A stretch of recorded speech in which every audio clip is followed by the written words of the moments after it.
Christian.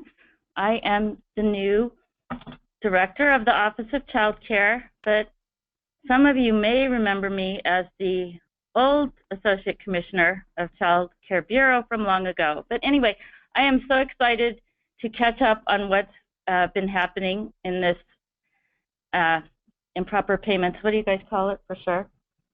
Program integrity effort. I remember when it kicked off and all of the creative work that got done and all the states that helped, and I'm just very interested in learning how it has played out. So thanks for letting me join your meeting, and welcome.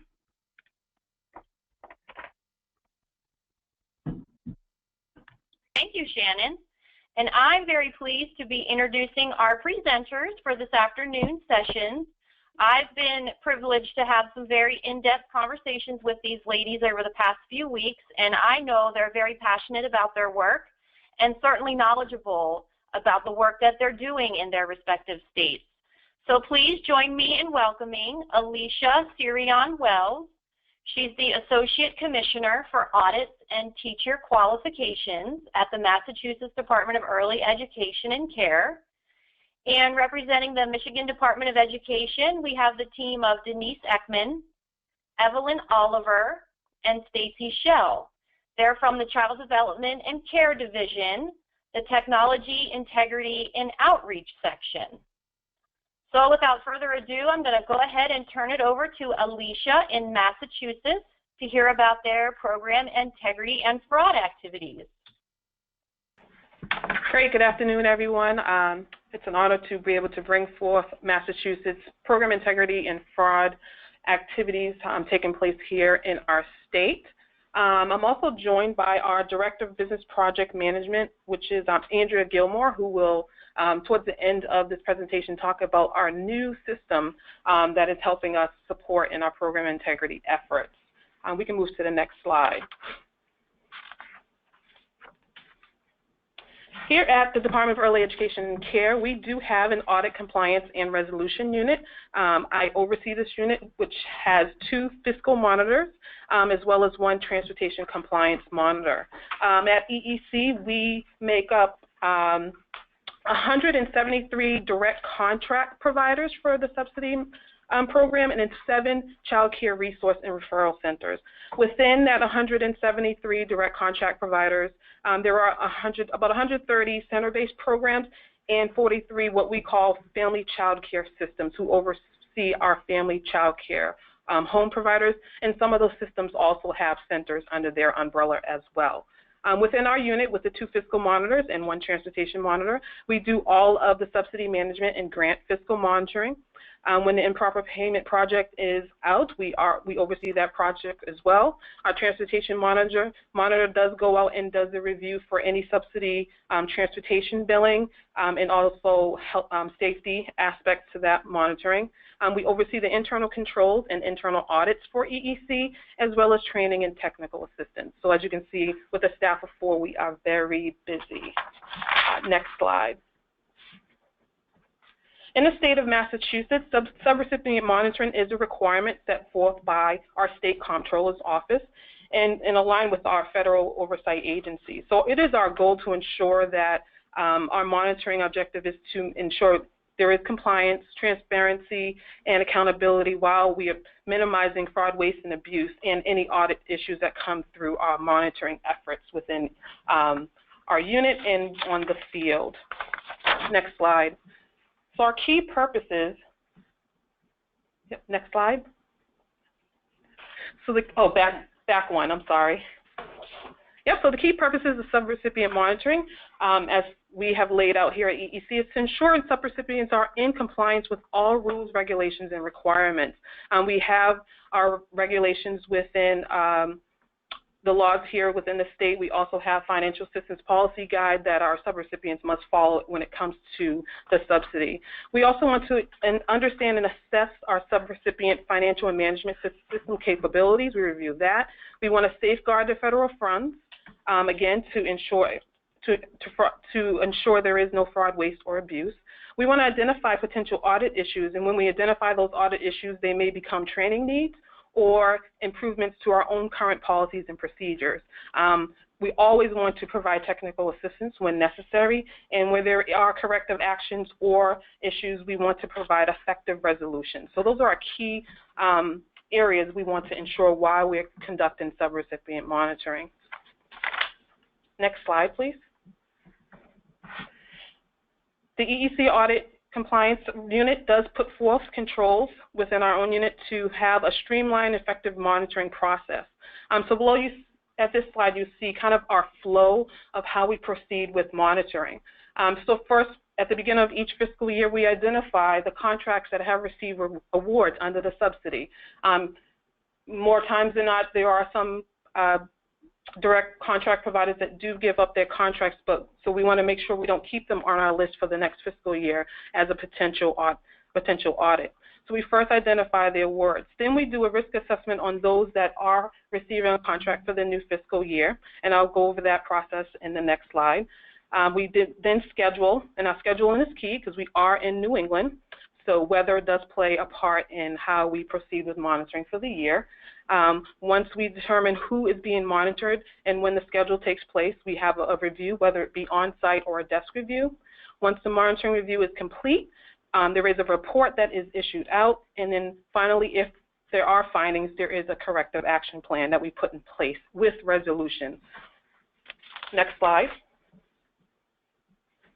As I mentioned before, we do have pre-monitoring activities, which include a provider risk assessment and analysis review.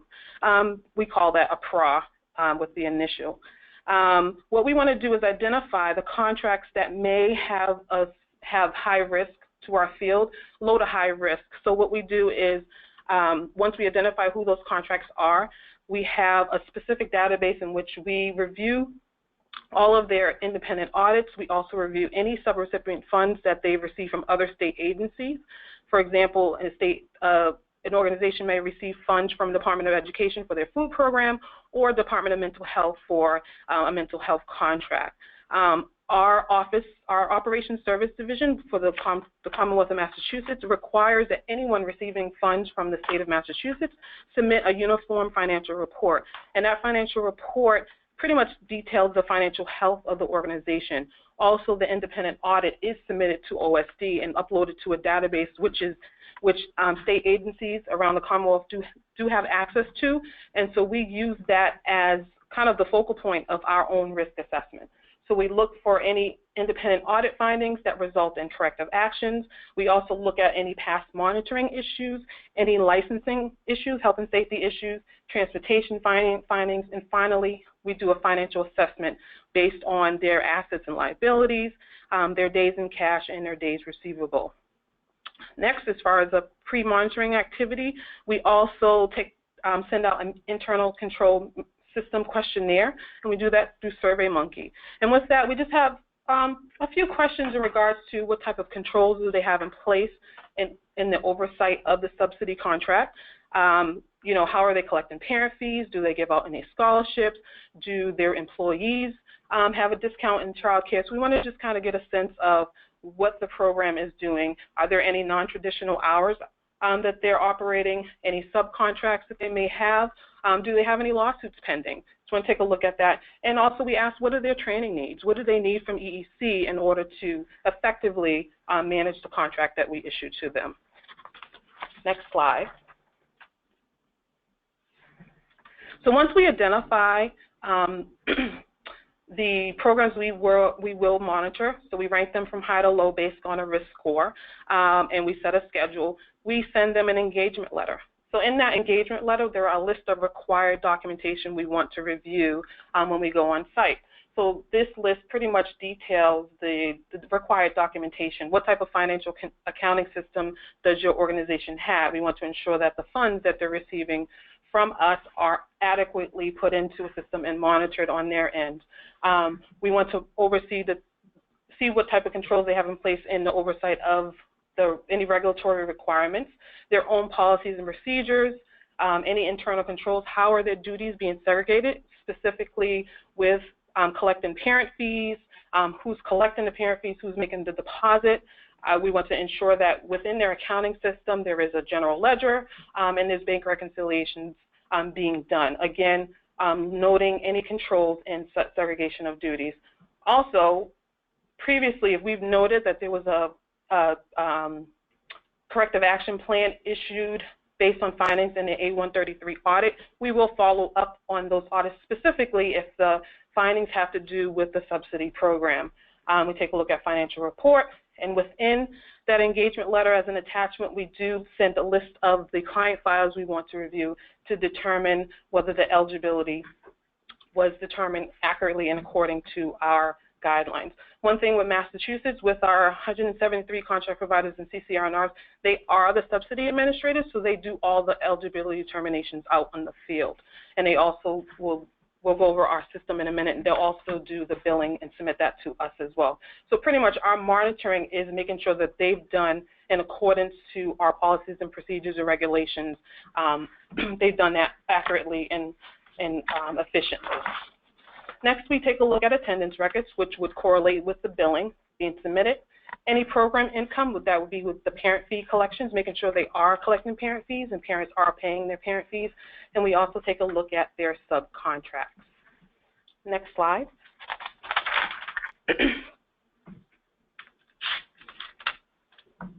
When we are on site, as I mentioned, we do send them a list of the client files we want to review, and we do a review based on the error review worksheet to ensure that each required document is within the file, and it determines that the family, the client, is eligible for care, whether it be full-time, part-time, ensuring that the income is calculated correctly, the family size is calculated correctly. All those areas are reviewed based on the RRW. Providers are given a checklist to ensure that all the required documents are within each file. And then while we're on site, we just don't want to come in and look for findings. We want to ensure that we provide technical assistance on site.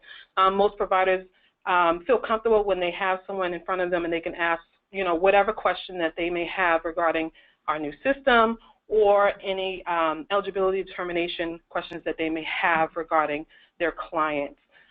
We do continual follow-up throughout the process, the reporting and corrective action plan process. We issue a report within 4 to 6 weeks, and then the providers have 2 weeks to respond if there are findings with the corrective action plan.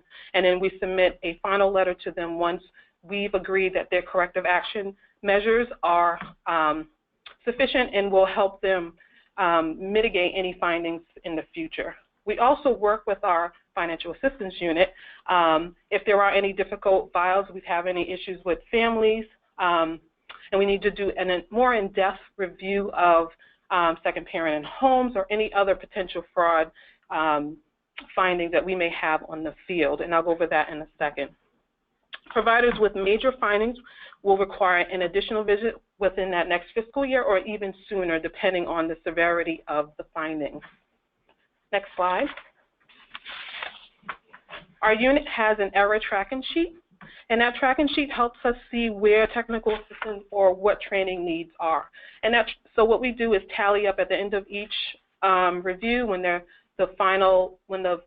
review is finalized, we kind of indicate what were the final findings. And we've ranked them. Each year we rank them from the most frequent findings to the least. And this helps us when we go out to training to indicate how to mitigate these top 10 findings. So as you can see, some of these findings may be more administrative findings, missing documentation, application may not have been signed, parent ID missing, but then there are some of the findings that result in recoupment, and that would be the number 2 finding each year. It always stays as income miscalculations. Still, human error happens to be something that we find often where income is miscalculated, which may result in the parent fee going up or down.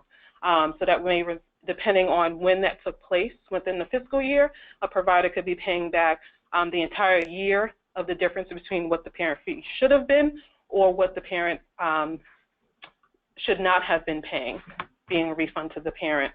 We also may have findings where the parent was not eligible at all, which may result in entire recoupment back to the state. If their rates were lower than our daily state approved rate, and we find that the published private rate was less, then we would recoup the difference for that as well. Proof of residency, we are a state that borders 5 other states, so that's key that we ensure that there is proof of residency within our state. Family size tends to be an issue as well, ensuring that subsidy administrators do ensure that they establish relationships between the families. Next slide.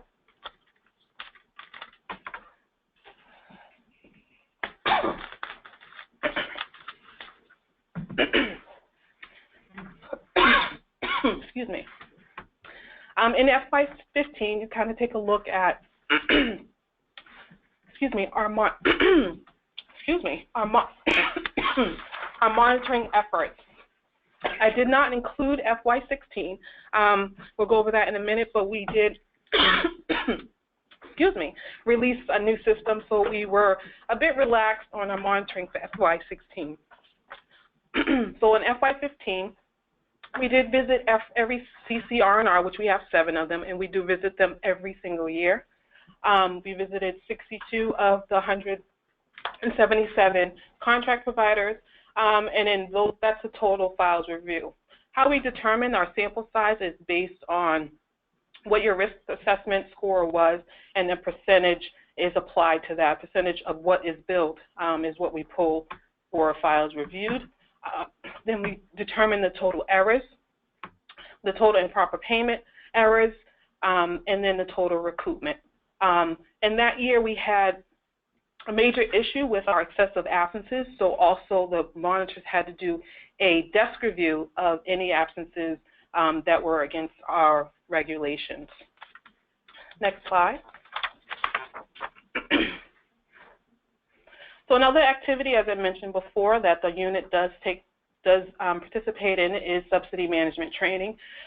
This is not just our audit unit, but our fiscal unit, our IT, and our financial assistance unit also participates in these trainings. We put together pretty much a list of areas to which we see ongoing issues on the field or where the field needs technical assistance.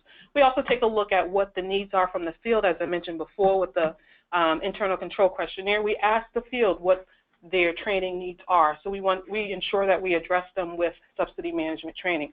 And we just finished this spring a round of trainings.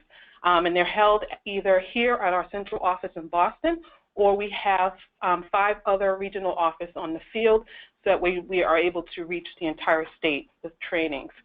Required attendance is for those who may have had previous monitoring visit findings. It's just to ensure they receive the correct information on how to oversee their subsidy contract. So we start with a subsidy one-on-one training, which is the basic policy, the basic eligibility policies, the waitlist policy. We also talk about how we go about monitoring any subsidy management best practices that would help them, again, using a checklist within their files is one of the best practices. And we also go over the top 10 findings, but not even just go over them. There is a handout that we issue to detail the finding, where it is in our regulation, and how to mitigate those findings for them in the future. So it's a handy handout for them to keep on file in the office. This year, we initiated a subsidy management advanced training, and these are for providers or individuals who've done a subsidy 101 a couple of times and just looking for more in-depth information from EEC. So within that, we talked about communication amongst the providers as well as with their CCR&R, communication with EEC, just making sure that the right people are receiving the communication and they're able to connect with one another in regards to the subsidy and our families across the state. We went over any contract requirement reminders, policy interpretations and updates, and any fiscal and administrative oversight requirements we did review during those trainings. That training was attended by about 344 individuals across the state, and we held it five different locations this spring.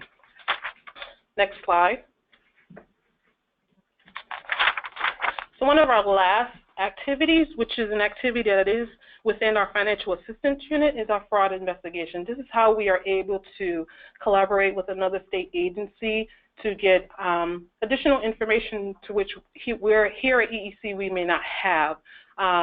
So our we have a memorandum of agreement with the Massachusetts Office of the Auditor, but within them they have a Bureau of Special Investigation, BSI, and we entered into this memorandum of agreement in July of 2015, but prior to that we had an informal relationship where we could submit documentation to them which they would do reviews. EEC is very limited to access to information such as Social Security, any Department of Revenue information, any wage data, resident reviews. So we submit this information to BSI, and they'll initiate any investigations or investigate any complaints. The referrals that we send are potential fraud information that we may have received, whether it's through the Financial Assistance Unit or through any audits that we've done in the field, and we've noticed some documentation from a parent perspective that may need further review. Some examples include second parent in home that wasn't reported, falsified pay stubs, any falsified tax documentation, or any other legal documentation that we felt may be potential fraud. So they would do the in-depth review and do any further action there, and that could result in a criminal complaint against the parent. When it comes to provider fraud, that is handled by the audit unit, and then we deal with that accordingly, whether it be recoupment back to the state, noted as an intentional program violation in a report, and any other action we may take, whether we terminate the contract or a voucher agreement with one of our child care resource and referral centers.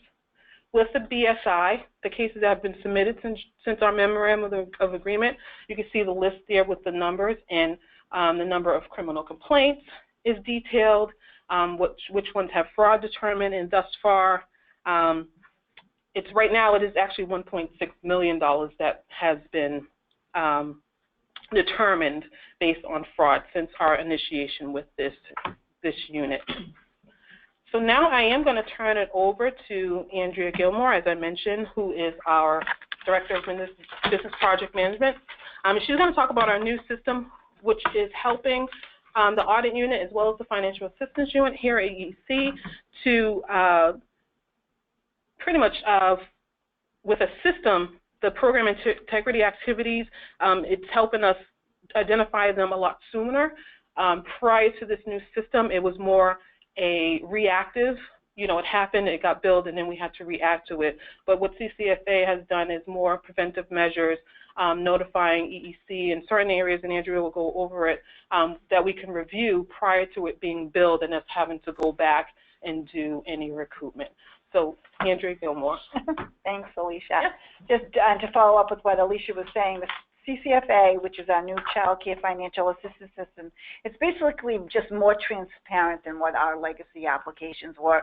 So, it's an on-time applications where we can go in and see at any given point in time the activity of a provider, an org admin, or a CCR&R.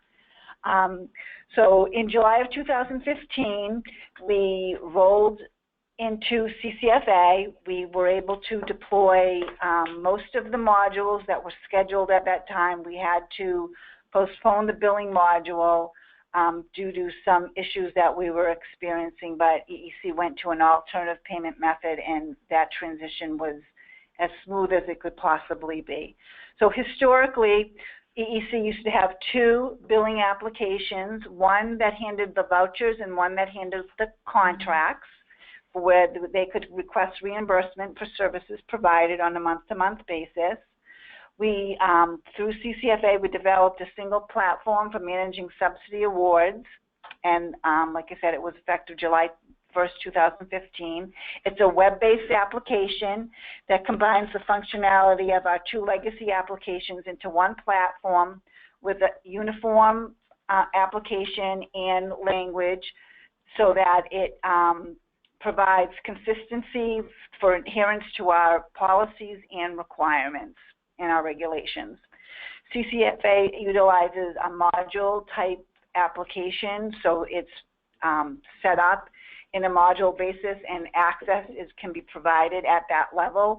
So the first module is the intake process, where they actually go in and enter the family information for all Subsidy, except for referrals, the family has to be imported from our wait list, so that way we know that the family was on the wait list, and we know that the families that have been in there longer are actually now receiving the services. And then through the application, they determine eligibility, and then they can go in, which creates an authorization, and then they can go out in and set up the placements for the children, and on a monthly basis, after the attendance is entered, attendance can be entered starting day one of every single month, so the providers can keep it up to it on a daily basis or weekly or monthly or whatever, how suits them best. We prefer that they go in at least minimally weekly so that we know if we needed to find out where a child was on any given day, we could actually go into the application and find out if there was an issue with a provider. We can find out exactly what children are in care on any given day. And then the billing process as well. The CCFA generates the application and fee agreement for the families, and it also generates the voucher for the families who are receiving subsidy through a voucher, so they can take that voucher to the provider that will be providing care. We administer approximately $500 million annually in subsidy awards through this new application, CCFA. Some of the benefits that we've received by migrating to this new application is that we've reduced data entry through the ability to pre-fill and reuse family information. It reduces paperwork through an online submission of attendance and offers easier access to users as a web-based platform. I want to note at this time that we just recently were informed that we put in a capital request for additional funding. So we're going to be receiving over the next 2 years close to $4 million so that we can add additional modules into CCFA. One of them will be an audit module that will better give the audit team and the financial assistance team more transparency, and there'll be more reporting, and there'll be notifications that might highlight issues that they can address and do a desk monitoring just here in the office and react to it on a faster basis. It's also going to incorporate an appeal process. Part of that process is already in CCFA, but we want to finalize the second piece of it. And another piece is to integrate an automatic payment into our Commonwealth accounting platform. Currently, we take the information in CCFA and actually enter it into our accounting application to issue payments. The goal in next year will be so that it will be a feed and that we won't have to do that entry twice.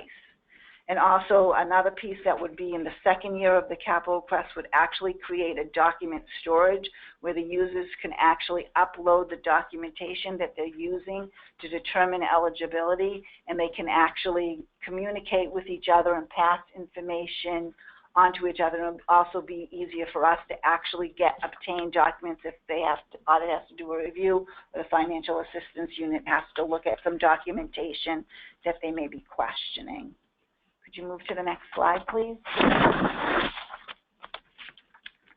So continuing on the impacts, CCFA has had a significant impact on EEC spending and compliance with EEC policies. We've seen over the past year where we have, due to the adherence of the policies and where the users are limited in what they can do, we have saved a significant amount of money. The business rules ensure that EEC is paying for a child only once. It prevents overlapping placements for children as they move between programs. They get notifications if there is an overlapping placement. So we're showing you an example here in red on what the user would see so that they could go in and resolve this. If a child is at multiple providers, one for before school and one for after and full days and school closure, it prevents both programs from billing us for a holiday. Okay, so Alicia, just remind me, we only have a couple of minutes left, so I'll just try to quickly go through the remaining slides. The children are able to be aged up timely. The system does that automatically, so they move into the correct program type so that the billing rate is applied correctly. Next slide. We also have an absence policy, so the system implements the rules engine implements for 30 absences and 3 consecutive absences, and advises the providers and the CCRNRs when these are coming so they can terminate the placement. It ensures that the correct billing rate is applied each billing month. It validates the use of approved closures and professional days. Next slide. It manages our contract utilization so that we ensure that they're not overutilized on our contract. It ensures when supportive placements transition to IE, they are included in the slot utilization for the contract, which was one issue that we had in the legacy applications.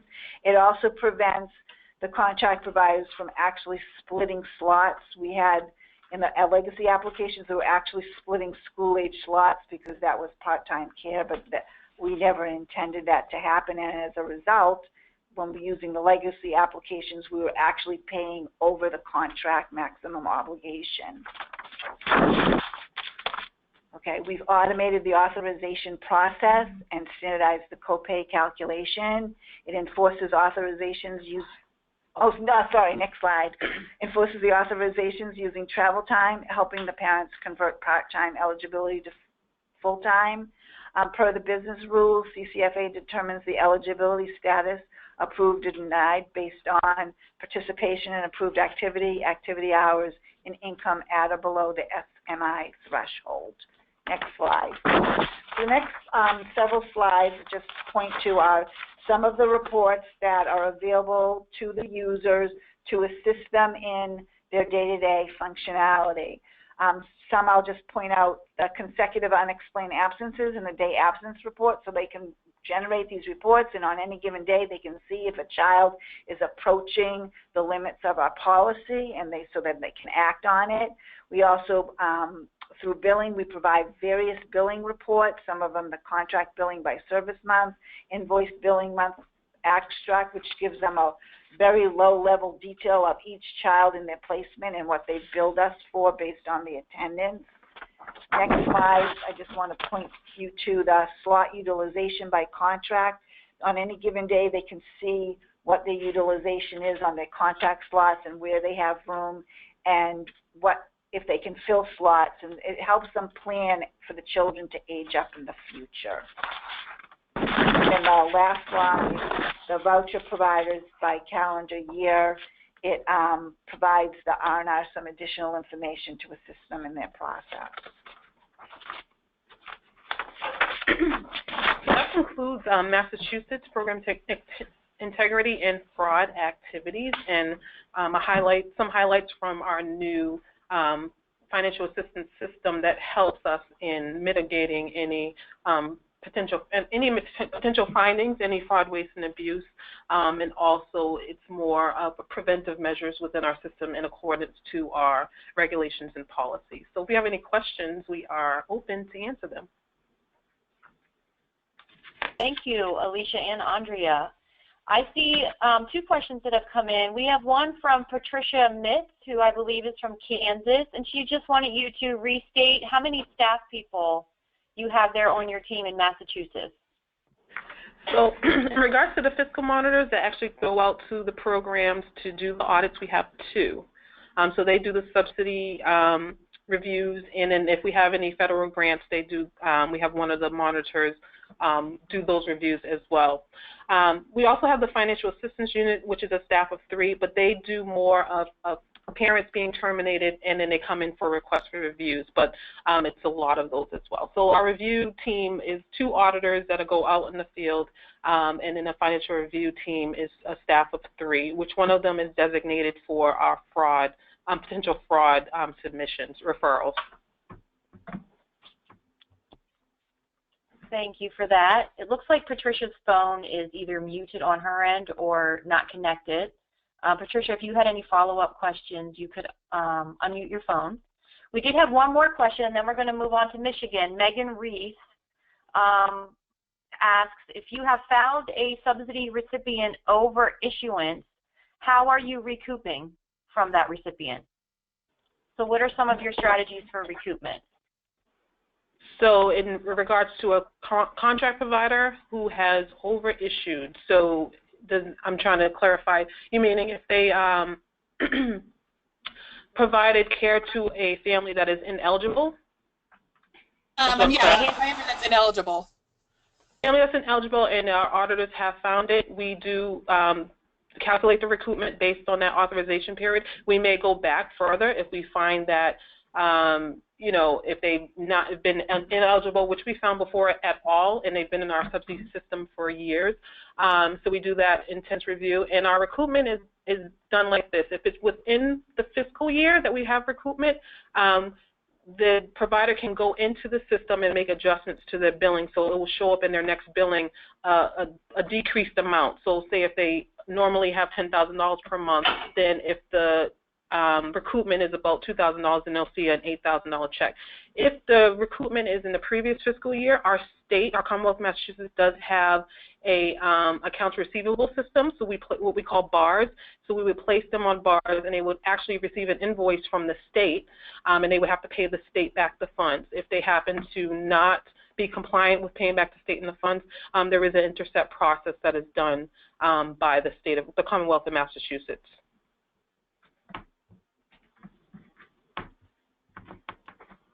All right, thank you, Alicia. It sounds like we have a comment from OCC. Yeah, Go ahead, Shannon Kelly. Christian. It's Shannon Oh, yeah. Christian. We were just all really impressed with the ability you have to catch whether or not somebody is getting double or triple paid across their providers for care at the same time or day. We just think that's terrific. And we think it is. Prior to the new system, because we had two legacy systems, a report had to be generated, so it was more, like I said, a reactive. It was, you know, a double billing report, and we had to go through that double billing report, pull attendance, see where the child needed to be, and then recoup after. But now the system will do the block beforehand, which saves my monitors insanity. Let's just put it that way. Yeah, that's just great. We did have a couple more questions come in, but I think in the interest of time, we're going to go ahead and move to Michigan. And hopefully, again, at the end, after Michigan's done, we'll have time for some more questions. So I'm going to go ahead and turn it over to Evelyn. Thank you, Alicia. Welcome.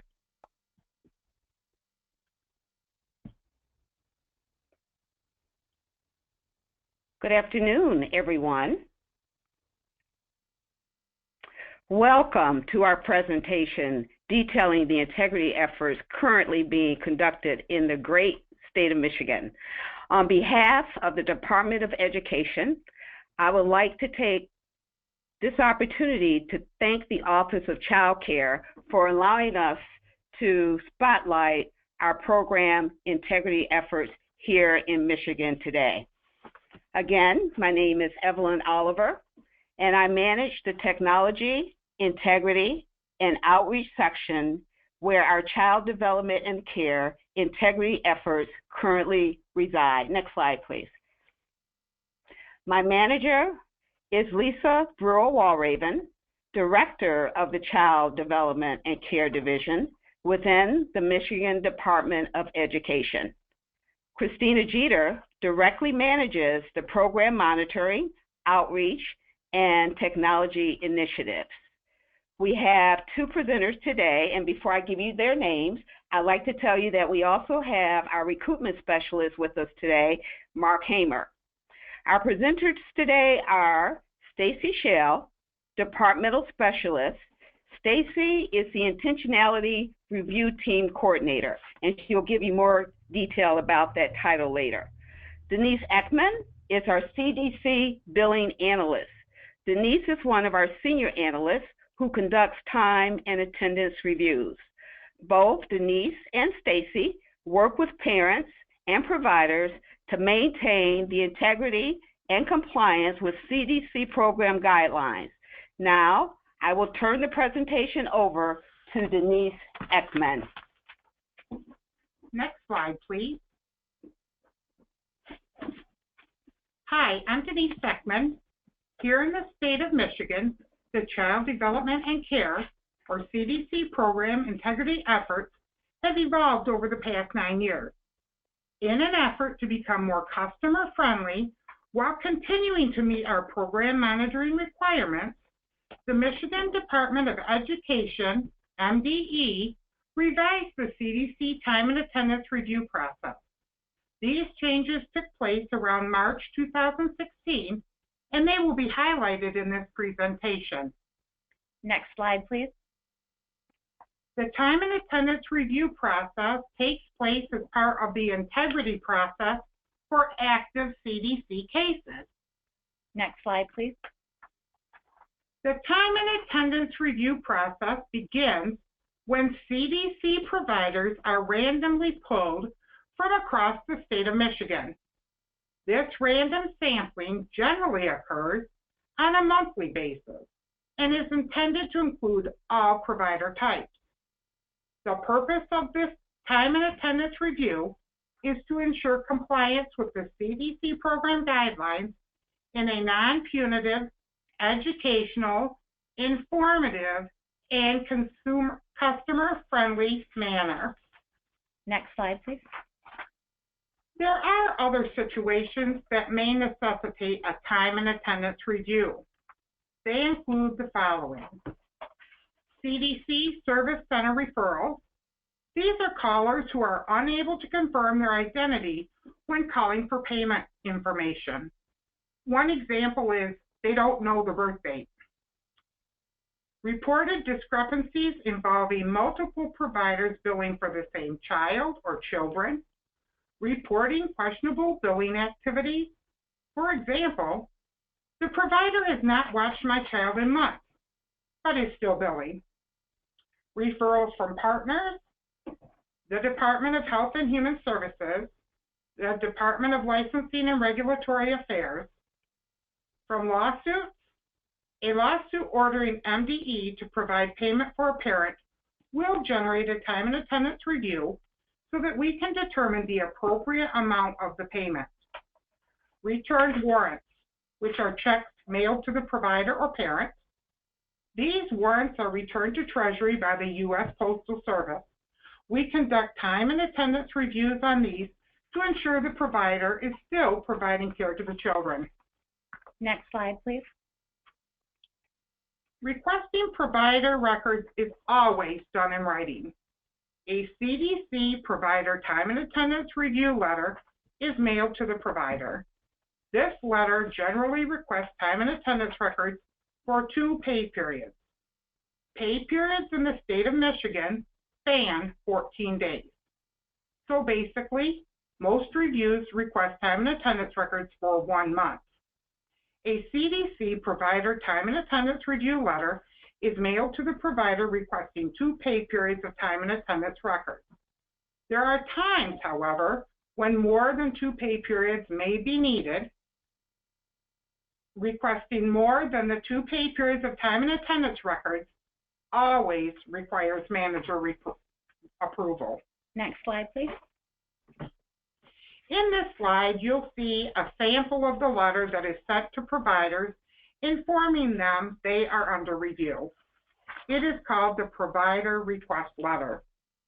The Provider Request Letter explains which pay periods are being requested, gives the date the requested information is due, and it explains if there is a hold on payment.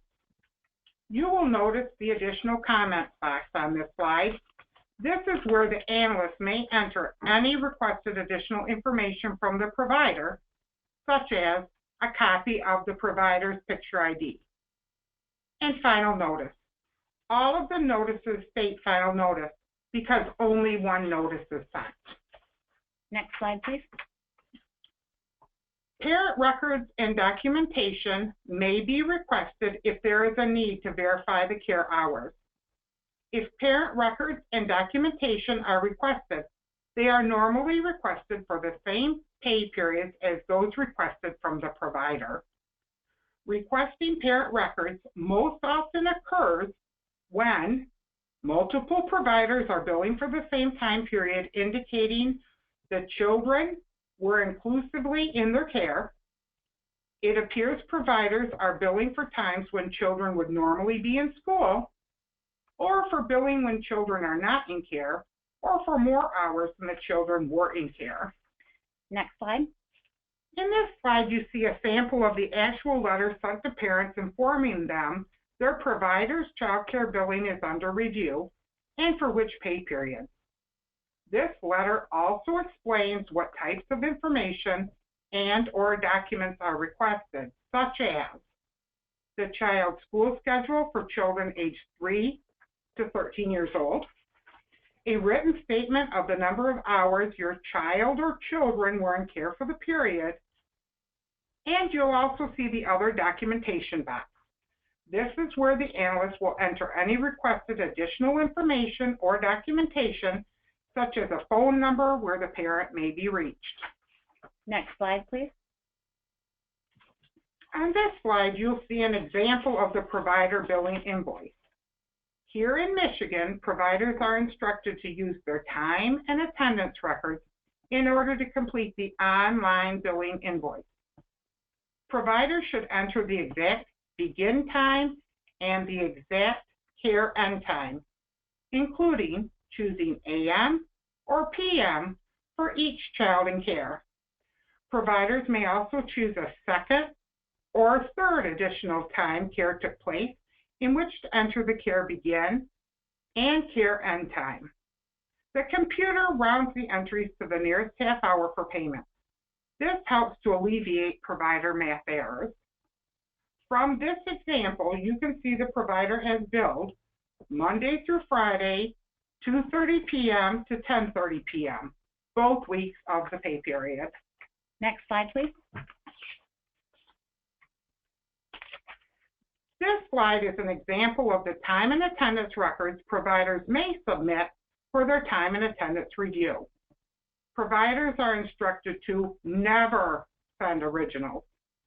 You are looking at the CDC Daily Time and Attendance Record form. Its use is mandatory for all license-exempt providers. Licensed providers, such as family care homes and child care centers, are not mandated to use this form, although all time and attendance records must have the following: the child's name, the date of care, the begin and/or end time of care, parent certifications, and the provider's signature.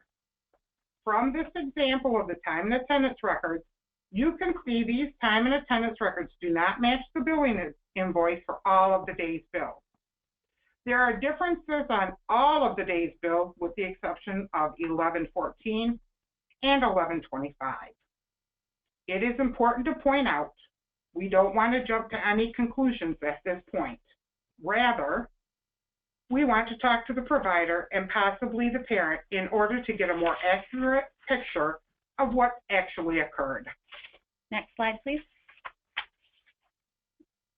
The CDC analyst contacts the provider and/or parent to, number one, inform them why the review is being conducted, and number two, clarify information and answer any questions the provider or the parent has.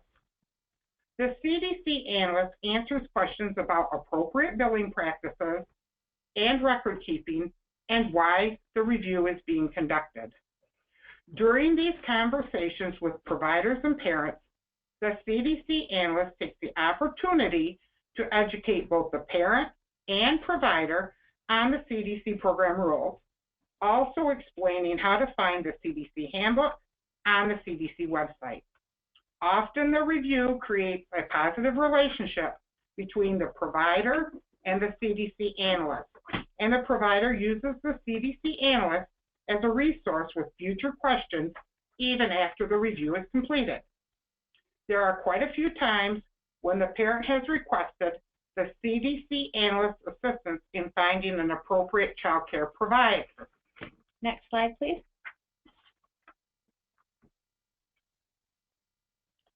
In the next few slides, we will talk about findings of the time and attendance review. Next slide. We have defined the various types of infractions that providers make. Provider error, an unintentional or inadvertent error made by a CDC provider who reported incorrect information and or failed to report information to the Michigan Department of Education. Intentional program violation, an act where the provider intentionally violated the CDC program rules and reported incorrect information and or failed to report information to the Michigan Department of Education. Fraud, an illegal act involving the obtaining of something of value through willful misrepresentation. Whether an act is in fact fraud is a determination to be made through the judicial system. We will provide you with examples of provider errors and intentional program violations in the following slides. In Michigan, fraud is determined by a judge in a judicial setting. All other instances of provider infractions are considered to be provider errors or intentional program violations. Next slide, please. Here are some examples of provider errors. Math errors, including rounding errors, care provided in the wrong location, for children whose care is provided by licensed exempt providers that are not related to the children they care for, care must take place in the child's home. Michigan has a mandatory CDC attendance form, which all licensed exempt providers must use.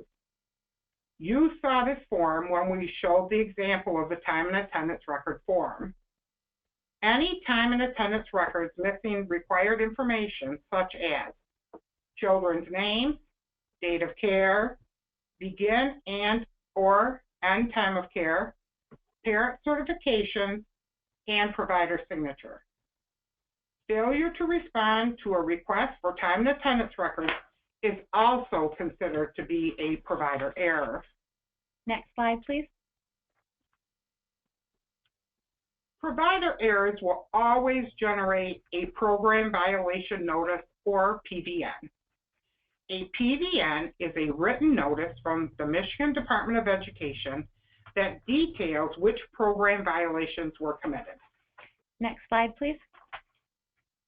Providers who have undergone a time and attendance review receive written notice of the results or findings of the review.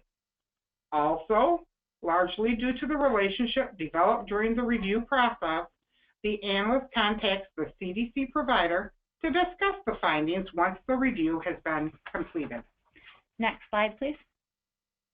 In this slide, you'll see this is an example of the program violation notice that is sent to providers who commit provider errors. The program violation notice explains which violations were committed, where the CDC handbook is located, giving the web address of the CDC handbook, who to call with questions. Although, because of the relationship created during the review process, most providers contact the analyst who completed the review. Next slide, please. Providers are sent a review determination notice upon the completion of the time and attendance record review. The review determination notice informs the provider that the time and attendance review has been completed and what the findings were. Next slide, please. In this slide, you'll see the second page of the review determination letter. It communicates if the billing was inappropriate and why, if training modules must be completed, if a recoupment referral was made, if a referral to the Office of Inspector General was made, and who to contact with additional questions. This individual is usually the analyst who conducted the time and attendance review. Next slide, please. 3 training modules were developed in order to help educate providers and to reduce billing errors.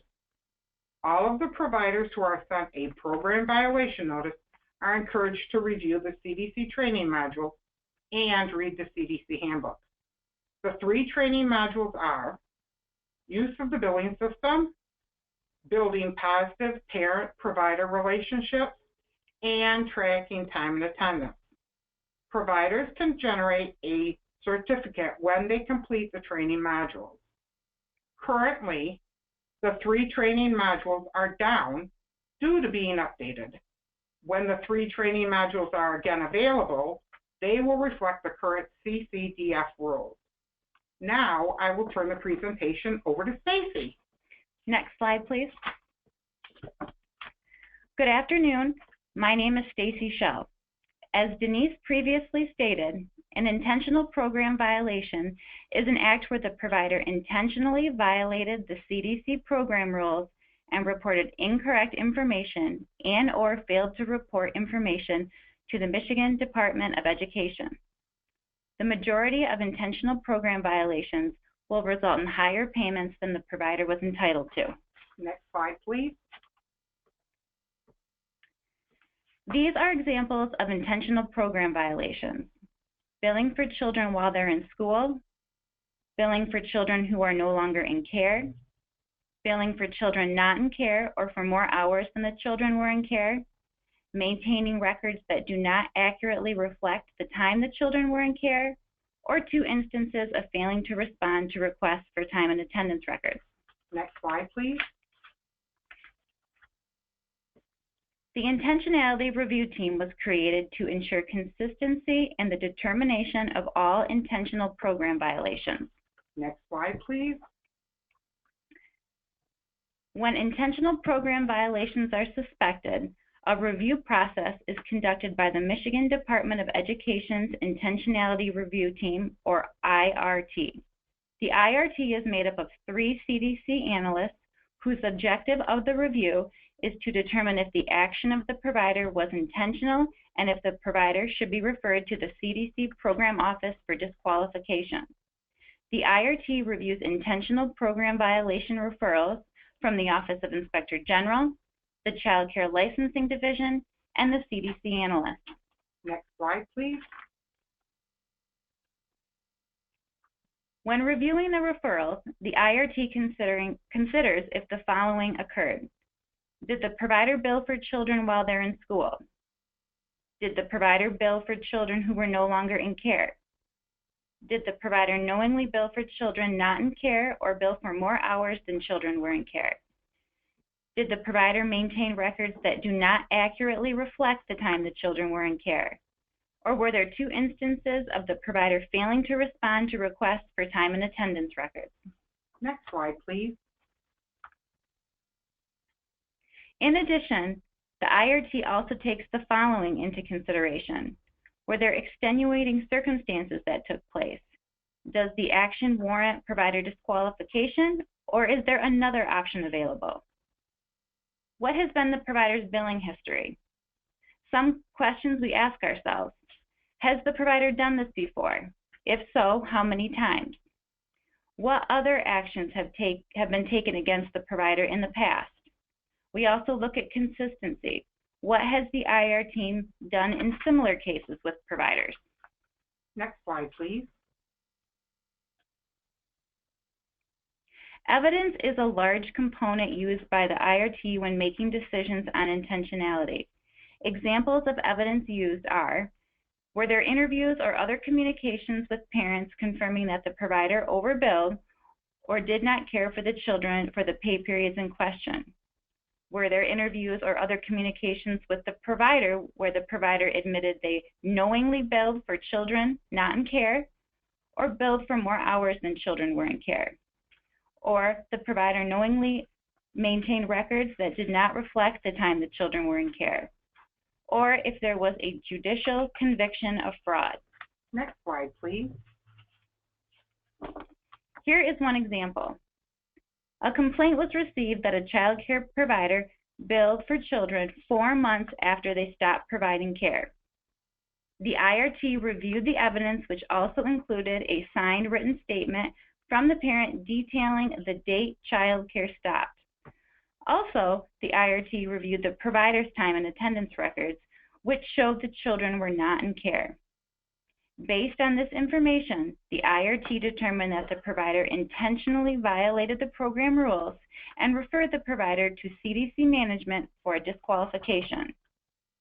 In this review, it's very important that the parent's evidence was included and carefully considered in order to make a complete fair, and impartial IPV determination. Next slide, please. Here's another example. A complaint was received indicating that a child care center was billing for more hours than children were in care. The provider submitted time and attendance records showing that care took place Monday through Friday from 4 p.m. to 10 p.m. However, during an interview with the parent stated that the children were normally in care after school Monday through Friday from 4 p.m. to 6:15 p.m. During an interview with the provider admitted they were billing for more hours than the children were actually in care in order to bill for the maximum number of authorized hours. Based on the information from the parent and the provider, the IRT determined the provider intentionally violated the program rules by overbilling for the children and referred the provider to CDC management for disqualification. Next slide, please. All IRT decisions require management approval prior to being referred to the CDC program office for a final decision regarding disqualification. This process helps to ensure the review process is fair and impartial. The first occurrence of a provider disqualification may result in the provider being unable to bill for CDC subsidy children for up to 6 months. The second occurrence of a provider disqualification may result in the provider being unable to bill for CDC subsidy children for up to 12 months. And a third occurrence of a provider disqualification may result in the provider being unable to bill for up to a lifetime. It's important to note that CDC providers may appeal the disqualification determination. Next slide, please. From January 2016 to date, the IRT has reviewed 149 referrals for intentionality. Of those 149 referrals, 30 referrals were deemed to be intentional and referred for disqualification to the CDC program office. The remaining 119 referrals were found to be unintentional errors, and the providers were mailed program violation notices. Next slide, please. In addition to time and attendance reviews of active CDC cases, the state of Michigan has additional integrity efforts taking place at the same time. These efforts include case reviews. Next slide, please. The case reviewers review a random sample of open CDC cases on a monthly basis. The case review process measures for accurate eligibility determinations and complete documentation in the case record that supports eligibility. Case corrections are requested for all errors identified as part of this process. Corrective action plans are requested and monitored for those local offices above the error threshold. Next slide, please. Although the Michigan Department of Education is the lead agency for the Child Development and Care Program, CDC eligibility resides at the Department of Health and Human Services. As most of you are aware, there have been many significant changes to the Child Development and Care Program due to the reauthorization. Therefore, all the CDC cases are reviewed by the Michigan Department of Education Technology, Integrity, and Outreach Eligibility Specialist. The purpose of her review is to determine if these CDC cases were closed correctly or closed in error. If it is determined that a CDC case was in fact closed in error, these cases are reinstated. Since January 2016, approximately 13,000 CDC cases have been reviewed by our eligibility specialists. Next slide, please. Upon review of these 13,000 closed CDC cases, the Michigan Department of Education's eligibility specialist determined that 1,646 CDC cases were possibly closed in error and required a second look. Of those 1,646 CDC cases, 73%, or 1,197 cases, were determined to have been closed in error and were reinstated immediately. The remaining 27% determined to be legitimate closures and remain closed. Next slide, please. Lastly, as a result of our integrity efforts, the Michigan Department of Education may establish recoupments with providers who receive payment for care that was not provided. Next slide, please. This concludes our presentation. Does anyone have questions you might like to ask?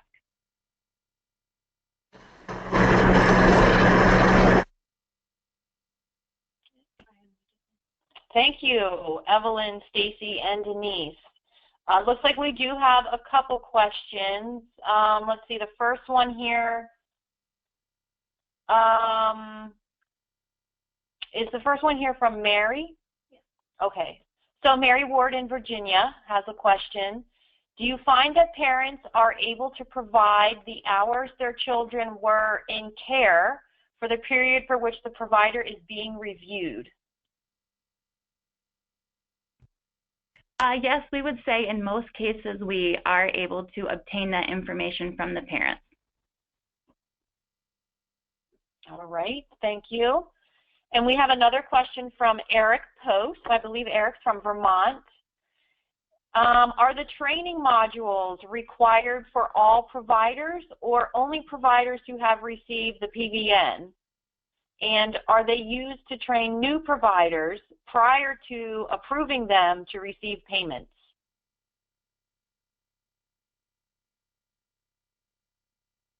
They are required for providers who received a PVN, but they are available for any provider to take as an educational tool.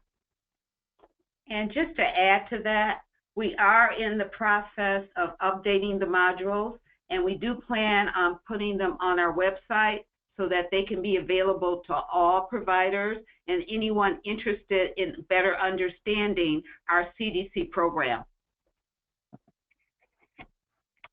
All right, great. I had a couple of questions noted, but before I ask some of my questions, is there anyone else in our audience or attendees that have questions? If you do, please raise your hand. For either of our presenters this afternoon, if you raise your hand, then we can go ahead and call on you and unmute you on our end. I see we do have a question that just came in from Kristen Booth. Kristen, we'll go ahead and unmute you. Actually, we cannot unmute you. You have not entered your PIN. Were the cases closed in error and reinstated due to new requirements in CCDBG reauthorization? In other words, were they first closed correctly and then needed to be reinstated? No.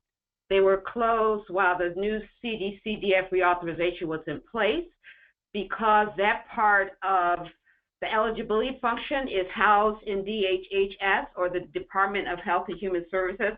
A lot of the workers are not necessarily aware of the new policies, so we have an individual here that does the review of all the cases to ensure that they were closed appropriately, and if not closed correctly, that they are immediately reinstated.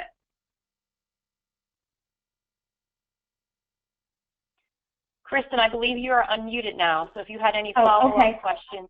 Okay. No, yeah, I think I understand that now, that they were just closed incorrectly even after reauthorization just because people didn't know all the requirements. That is correct. Okay, thank you. You're welcome. So my follow-up question on that, and again, this is Leanne, the cases closed incorrectly, I think the slide said there was about 70%. So then what follow-up training is provided to the eligibility workers or the caseworkers in order for them, to process cases correctly? We have quite a bit of initiatives. We are working very closely with DHHS management. We provided webinars, we provided resources, we provided tools to assist them, but there's been a very large turnover in staff at Michigan Department of Health and Human Services. In addition to that, the caseloads are very high, also that's why they're more error prone. But we are working very closely with our DHHS partners to get the word out about the new changes. In addition to that, a lot of our changes require updates to our Bridges, which is our computer system, and we are working with the technology team to provide those enhancements as soon as possible. But lots of efforts in that direction.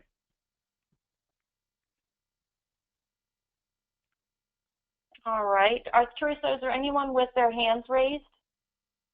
Nope, but Jenna Broadway has a question, and I've unmuted her. All right, Jenna, would you like to go ahead and ask your question?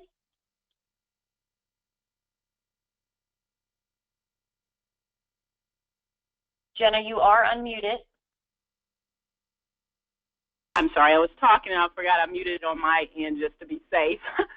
My question was, does the agency utilize a recovery threshold, and is there a criteria that must be met in order to recover CCDF funds for you guys? Does that make sense? Is there a minimum dollar amount? No, there is not. Generally, a typical recoupment is around $300 or $400. And how about Alicia and the Massachusetts team? No, we do not have a minimum amount. We may, to place an organization on our accounts receivable system with the Commonwealth of Massachusetts, they would want a more significant amount. I think with the minimum it's about $500. So if it's below $500, we just will ask the provider to send us a check and we just deposit it that way. But if it's over $500, we'll place them on the accounts receivable system. That way, that generates the invoice, and then they would pay accordingly. That way, it's just it's more of a cost thing when it comes to providers being placed on our accounts receivable system. But if it's within the fiscal year and they're making adjustments, it's no minimum there. Parents is $100. Yep, and for parents, if parents are on our accounts receivable system, the minimum is $100. Thank you. Thank you. Yep, thank you both. Any other questions? If so, please raise your hand and we will unmute you.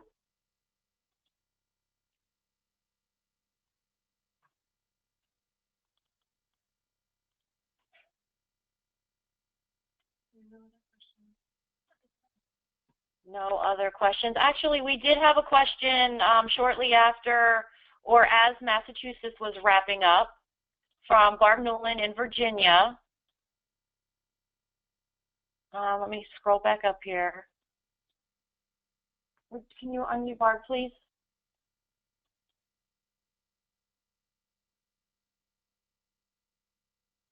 I'll go ahead and ask Barb's question, and then maybe she can jump in. Were the systems, this is for you, Alicia, were the systems developed in-house by an outside vendor? As far as CCFA, that was developed in-house. Yes. Well, it was with. So I have outside contractors that are here on site that are contracted with our Executive Office for Education, but the system was developed in-house. As compared to what? Okay. Yep.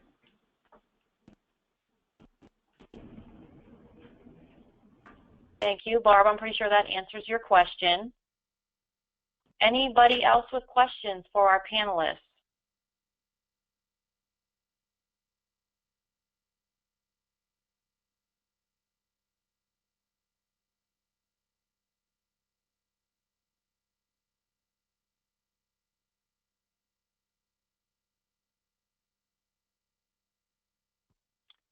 It looks like there are no other hands raised, so I think we'll go ahead and start to wrap this one up. I would like to extend a heartfelt thank you to our presenters this afternoon, Alicia, Evelyn, Stacy, and Denise. And of course, thank you to all of our attendees this afternoon. You can see on your slide, our next webinar is going to be on June 14th, and at least one of our presenters will be New York. New York and the OCFS team is doing some very innovative work around data analytics, and they're going to demo their system for us as well as share some other program integrity strategies. And if these webinars are starting to get you excited about the work you're doing in your state and you'd like to present alongside New York, please let me know. We still are looking for another presenter for our June webinar. And if it's not already been posted, we will get the registration link to the June webinar in the chat box. And lastly here, we do want to hear from you. So for our upcoming webinars, what do you want to learn more about? Is there a particular topic that you're interested in? Today's discussions were focused primarily around provider and provider program integrity strategies, but if there's other specific areas of interest that you'd like to hear about, we would like to hear from you. And definitely, if you would like to highlight your state's program integrity efforts, please reach out to us. An evaluation is going to pop up at the end of the webinar. So if there's anything that you would like to share with us, or if you should have additional questions that you think of for our Massachusetts and Michigan presenters, you can feel free to enter them there. And now I'm going to turn it back over to OCC for closing. Hello, everyone. It's Ellen Wheatley, and I am back to being the Deputy Director for the Office of Child Care. We're very excited to have Shannon, and you heard her earlier. But I just want to say thank you to our presenters, and I want to say thank you to everybody who participated. I know that all of you are aware of how important this issue is. I am really excited about the improvements and updates that I've been hearing about from many states. And I want you folks to remember that technical assistance is available to you. If you are in the midst of that and you have some questions, please do not hesitate to let your federal liaison or the regional program manager in your region know about that. And with that said, I hope you have a great rest of the day. Take care and goodbye.